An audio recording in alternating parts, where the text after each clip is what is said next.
భరద్వాజ గారు 'రాజాసాబు' నుంచి ఒక సాంగ్ వచ్చింది. అవును. రాత్రి రిలీజ్ అయింది. విన్నారా? ఎలా ఉంది? అంటే రామ్ జోగయ్య శాస్త్రి గారు రాశారు. ఆయన ధోరణిలో, హ్మ్.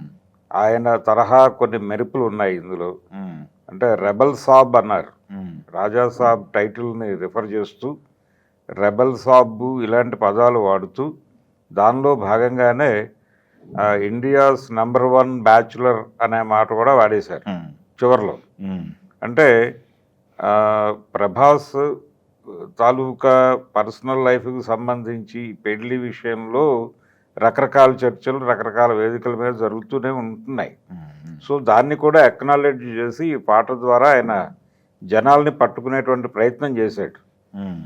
ఈ ప్రయత్నం ఏ మేరకు సక్సెస్ అవుతుంది అనేది తర్వాత విషయం. కానీ ఒకటి టోటల్గా పాట సాధారణంగానే ఉంది. అందులో పెద్ద మెరుపులు, హ్మ్.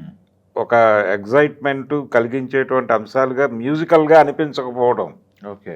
అనేది ఒక డిస్కసివ్ పాయింట్గా మారుతోంది పాట బయటకు వచ్చాక. హ్మ్. అంటే సాధారణంగా కమర్షియల్ సినిమాల్లో, ఒక భారీ సినిమాలో ఉండేటువంటి ఒక మూడ్లో వెళ్ళిపోయింది పాట. హ్మ్. అయితే ఈ పాటలో ఉన్న కొత్తదనం ఏంటంటే ప్రభాస్ అపీరెన్స్.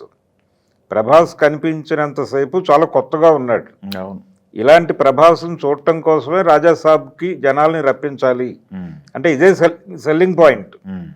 మారుతి డిజైన్ చేసుకున్నటువంటి సెల్లింగ్ పాయింట్ అయితే కనిపించింది. హ్మ్. జనాలు అది ఫీల్ అవుతున్నారు. ఇది థియేటర్లకు జనాల్ని రప్పించేటువంటి మంత్రమే ఈ పాట. హ్మ్.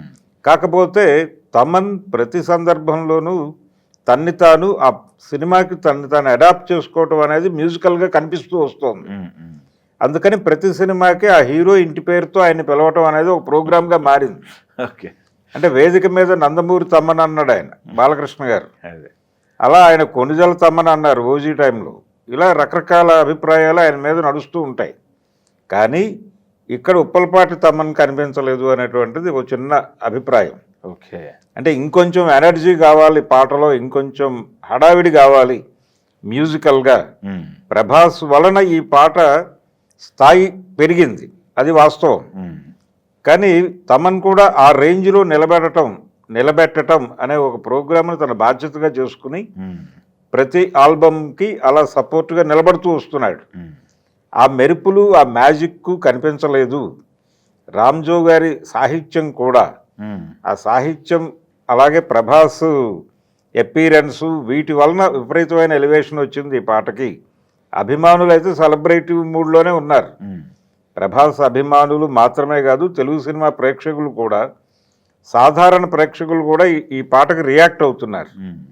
ఎలా రియాక్ట్ అవుతున్నారంటే ప్రభాస్ ఇప్పటివరకు కనిపించని పద్ధతిలో ఇందులో ఉన్నాడు, హాయిగా ఉన్నాడు, రిలాక్స్డ్గా ఉన్నాడు, కొంచెం అంటే ఎంజాయబుల్గా ఉన్నాడు, ఎంటర్టైనబుల్గా ఉన్నాడు. హ్మ్. ఇతను డెఫినెట్గా ఈ సినిమాలో కొత్తగా కనిపిస్తున్నాడు. ఒక కొత్త ప్రభాస్ని పరిచయం చేయడంతో పాటు తిరిగి ఒక ఎంటర్టైనింగ్ మోడ్లోను అందులో ఉంది. ఆ పదం కూడా వాడాడు ఆయన, రొమాన్సింగ్ అని. అవును. ఈ రొమాన్సింగు, ఈ గొడవంతా ఉంది దీనిలో. కాబట్టి ఇందులో హారర్ ఉంది, కామెడీ ఉంది, రొమాన్స్ ఉంది, ఇవన్నీ ఉన్నాయి. 3 హీరోయిన్లు ఉన్నారు. మాళవిక మోహనన్, తర్వాత నిధి అగర్వాల్, తర్వాత దిది కుమార్, వీళ్ళందరూ ఉన్నారు. అవును. అలా తద్వారా ఒక కొత్త ఏరియాలో ప్రభాస్ను లొకేట్ చేస్తున్నారు ఈ సినిమాలో అనే అభిప్రాయాన్ని జనాల్లో బలంగా రూట్ చేసేదిగా ఈ పాట ఉంది.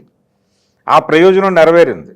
అంటే డైరెక్టరు, హీరో, లిరిక్ రైటరు వీళ్ళందరూ ఎలివేట్ అయిపోయారు. ఇప్పుడు గొడవంతా తమన్ మీద పడిపోయింది, భారం తమన్ మీదకి వెళ్ళింది ఇప్పుడు. ఓకే. కాబట్టి ఈ సినిమాలో ఆర్ఆర్ ఇవన్నీ బీభత్సంగా ఉన్నాయి. అది ట్రైలర్లో బాగా చూసారు, వాటిలో చూసాం మనం. వేరియేషన్ చూపించారు తమను కూడా బానే. వేరియేషన్ చూపించాడు. పర్టికులర్గా ఈ పాటకు సంబంధించి అభిమానులు మాట్లాడలేదు, ఇది పరిశీలకుల దగ్గర నుంచి వస్తున్నటువంటి అభిప్రాయం మాత్రమే. ఓకే.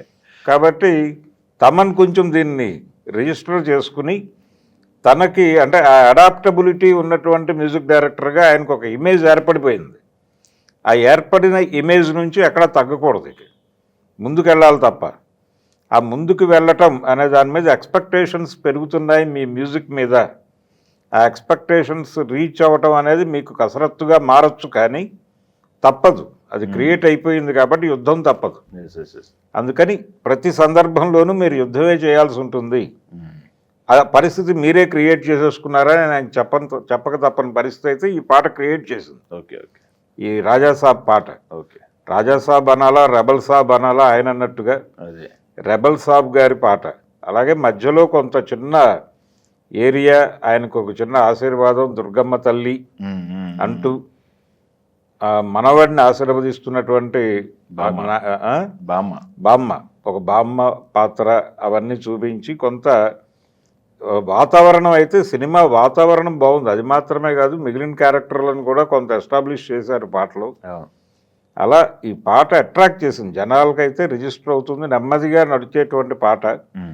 ఎమోషనల్ సాంగ్స్ కూడా ఉన్నాయి ఈ సినిమాలో, నెమ్మదిగా వస్తాయి బయటికి.